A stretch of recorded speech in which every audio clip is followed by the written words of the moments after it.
हरे कृष्णा प्रभु जी धन्यवाद।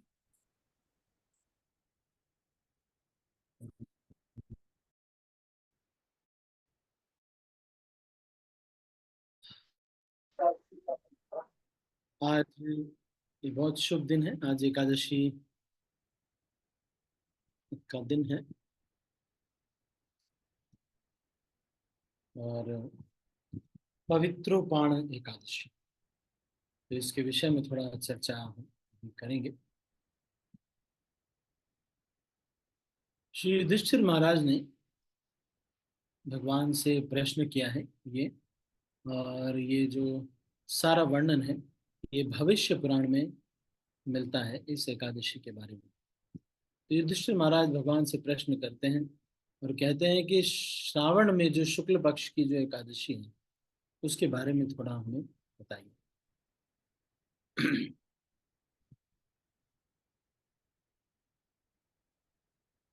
तो फिर भगवान कृष्ण ये कहानी बताना शुरू करते हैं कि बहुत समय पहले द्वापर युग में, जब द्वापर युग की शुरुआत हो रही थी, तो महिजित नाम के एक राजा थे जो कि महिष्मतिपुर में रहते थे।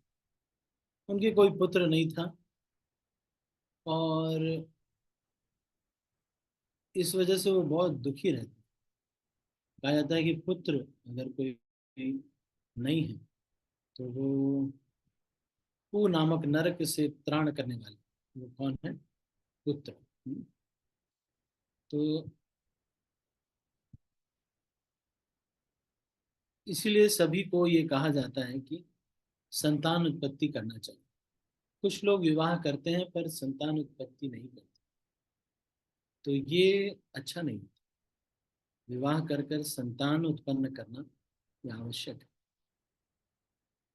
पत्नी को 6 चीजें देना अगर आप विवाह कर रहे हैं तो, एक तो आदर सम्मान समाज में, सुरक्षा, गहने, कपड़े, और जो भी उनकी भोजन इत्यादि वो जरूरतें।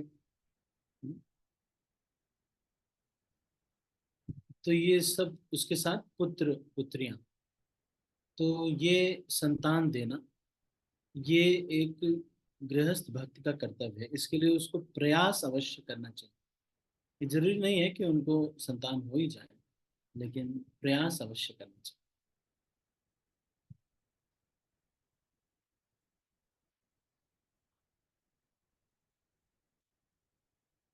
लेकिन ये जो पू नामक नरक से जो त्राण करने की बात है, ये भगवान विष्णु के, कृष्ण के भक्तों पे ऊपर लागू नहीं होती, क्योंकि जो भी भगवान का भक्त है उसके तो पुत्र, पुत्री, पिता, माता,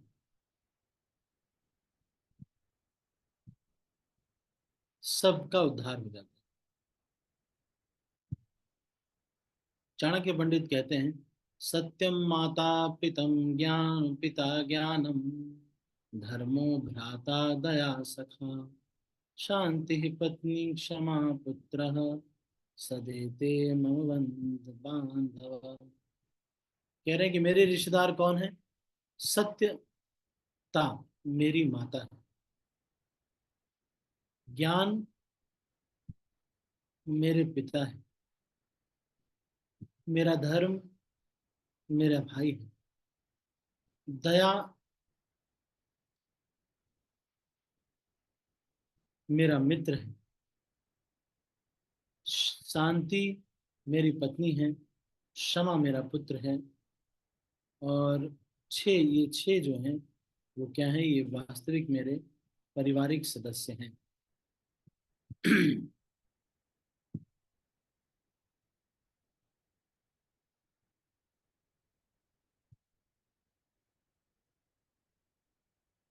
तो यहाँ पर ये कह रहे हैं कि इसमें जो भगवान किसी भी व्यक्ति के गुणों में जो 6 गुण, उसमें से सबसे मुख्य गुण है, ये बता रहे हैं कि एक क्षमा करना, ये उसके पुत्र के रूप में बता रहे हैं, ये उसका मुख्य गुण है किसी भी भक्त का।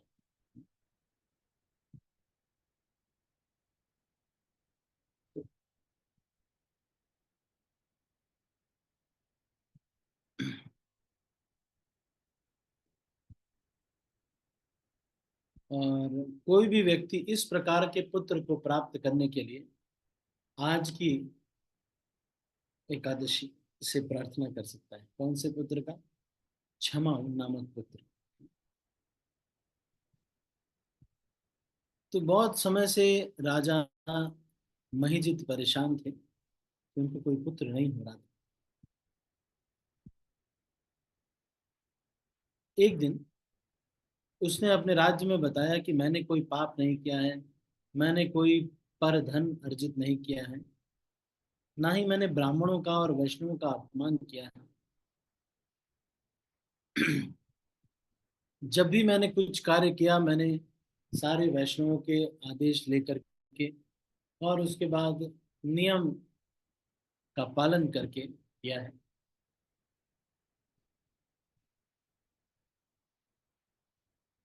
और मैंने युद्ध भी सारा कुछ अच्छे से किया है, फिर भी मेरे पुत्र क्यों नहीं हो रहे?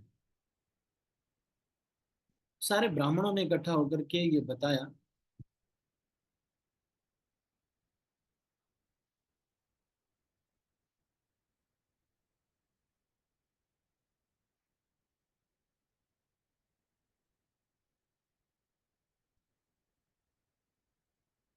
कि हमको सारे ऋषि महात्माओं के पास जाना चाहिए और पता करना चाहिए कि क्या इसका मानदंड, क्या इसका सोल्यूशन है। तो वो सब ऋषि महात्माओं के पास जाते हैं। एक ऋषि जो होते हैं वो बड़ी तपस्या में बैठे रहते हैं, बहुत समय से उपवास कर रहे हैं। और इस तरह से उपवास करके वो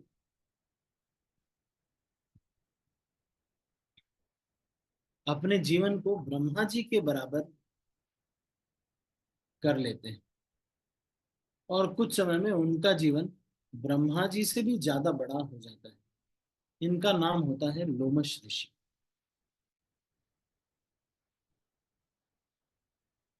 तो जब एक कल्प बीतता है तो एक बाल उनके, तो कुछ लोग ये कहते हैं कि जब एक ब्रह्मा की मृत्यु होती है तो एक बाल उनके शरीर से टूटता था। तो राजा महिजित वहां जाते हैं उनके पास, और जब राजा उनकी प्रशंसा करते हैं तो लोमश ऋषि कहते हैं कि मेरी प्रशंसा क्यों कर रहे हो, बताओ क्या तुम्हें चाहिए।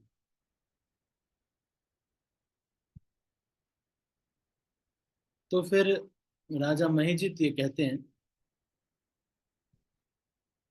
कि आप भगवान के भक्त हैं, आपके अंदर सारे गुण विद्यमान हैं,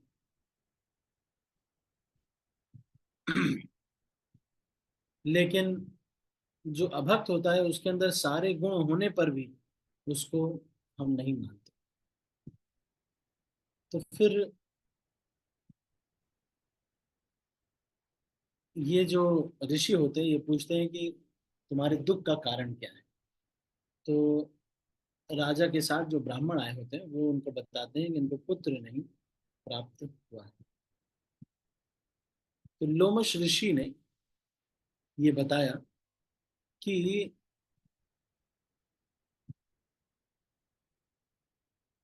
अपने पिछले जीवन में तुम्हारे जो राजा हैं वो एक साहूकार के रूप में थे, एक बिजनेसमैन थे,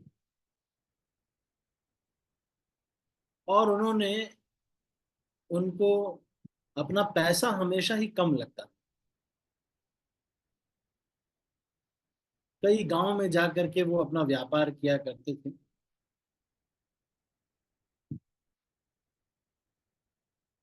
एक दिन ज्येष्ठ ऐसा हुआ कि एकादशी आई और वो बहुत प्यासे थे।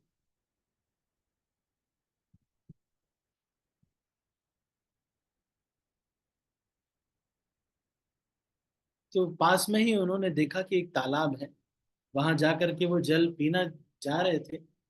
तब तक उन्होंने देखा कि एक गाय और एक उसका बछड़ा भी वहां पर है। और ये दोनों बहुत प्यासे थे।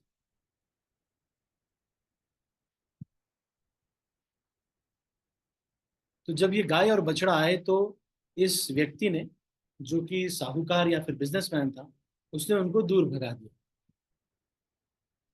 और फिर अपनी प्यास बुझा ली।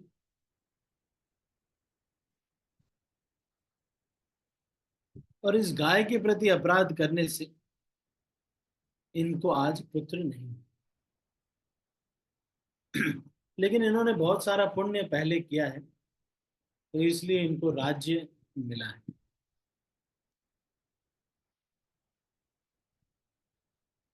तो फिर लोमश ऋषि से सारे ब्राह्मणों ने पूछा कि इनके इस पाप का निराकरण कैसे किया जाए।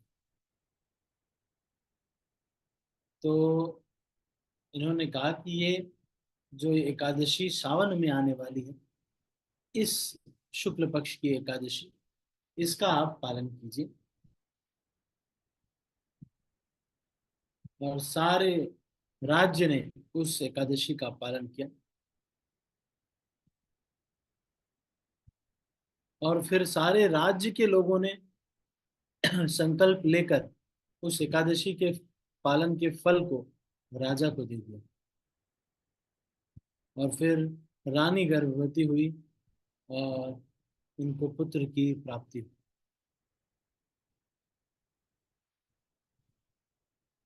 तो जो भी कोई इस एकादशी का पालन करता है उससे पुत्र की प्राप्ति होती है।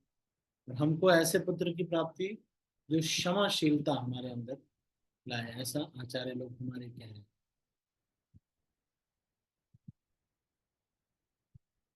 तो इस एकादशी का पालन कैसे करना होता है? बस वही, अनाज इत्यादि वर्जित है, फल खा सकते हैं, दूध खा सकते हैं, और बाकी सब कुछ ले सकते हैं। तो श्रावण शुक्ल पक्ष की एकादशी के बारे में हमने थोड़ी चर्चा। अब हम थोड़ा